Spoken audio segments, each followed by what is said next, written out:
বন্ধুরা সকলেই ভালো আছেন। কয়েকজন বন্ধু হোয়াটসঅ্যাপে আমাদের কাছে জানতে চাইছেন, এই যে আমরা বিভিন্ন রকম স্ট্র্যাটেজির কথা বলি এবং তারা ইউটিউব বা অন্যান্য জায়গাতেও দেখেছেন বা শুনেছেন নানান রকম স্ট্র্যাটেজির কথা। তো এই রকম যে স্ট্র্যাটেজিগুলো কি 10 বছর 20 বছর ধরে একই স্ট্র্যাটেজিতে প্রফিট করা সম্ভব?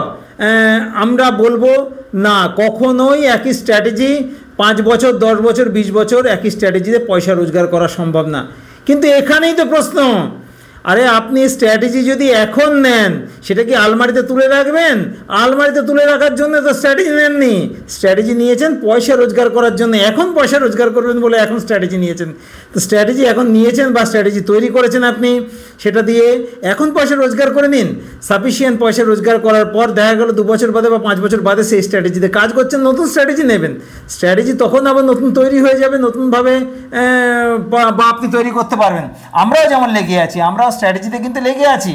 আমরাও কিন্তু স্ট্র্যাটেজিতে এক জায়গায় থেমে নেই, স্ট্র্যাটেজি আরও ডেভেলপ করার চেষ্টা করছি, আরও নতুন স্ট্র্যাটেজি বার করার চেষ্টা করছি। আমরাও 2 বছর বাদে কিন্তু নতুন আরও অনেক স্ট্র্যাটেজি বের করে ফেলবো। কিন্তু এখন যে সমস্ত স্ট্র্যাটেজিগুলো আমরা দিচ্ছি, সেই স্ট্র্যাটেজিতে যারা এখন নেবেন তারা এখন তো পয়সা রোজগার করে ফেলবেন।